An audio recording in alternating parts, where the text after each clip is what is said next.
RSS کی حمایت یافتہ بھارتی حکومت مقبوضہ جموں و کشمیر میں تمام اختلافی آوازوں کو طاقت کے زور پر دبانے کی کوششیں کر رہی ہے۔ بھارت کشمیری عوام کی آزادی کی آواز اور سیاسی اختلافات کو دبانے کے لیے صفاقانہ اور بدنام زمانہ قوانین، پالیسیوں اور غیر قانونی طریقوں کا استعمال کر رہا ہے۔ مقبوضہ جموں و کشمیر میں ہر کشمیری دہشت زدہ ماحول میں گھٹن کا شکار ہے۔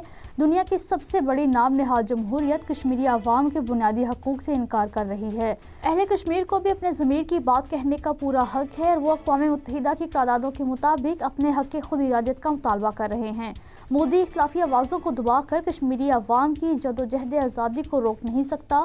عالمی برادری کو بھارت پر دباؤ ڈالنا چاہیے کہ وہ کشمیری عوام کو اپنے جذبات کا اظہار کرنے سے نہ روکے۔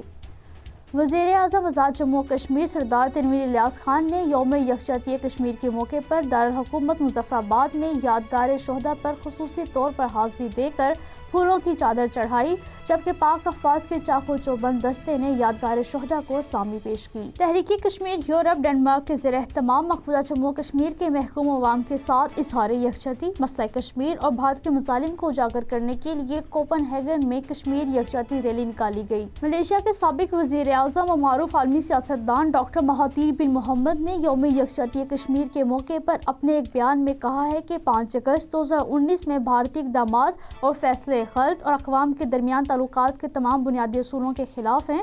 یوم یکجہتی کشمیر نے دنیا کو یاد دلایا ہے کہ 370 اور 35 کی دفعات کو یک طرفہ طور پر منسوخ کرنے کے بعد کشمیری عوام کی حالت زار مزید ابتر ہو چکی ہے۔ بھارت میں سکھوں کی اعلیٰ مذہبی تنظیم شرومنی گردوارا پربندھک کمیٹی نے سکھ فوجیوں کے لیے بیلسٹک ہیلمٹ متعارف کرانے کے کسی بھی اقدام کی شدید مخالفت کرتے ہوئے کہا ہے کہ سکھ شناخت کے معاملے میں کسی قسم کی مداخلت برداشت نہیں کی جائے گی۔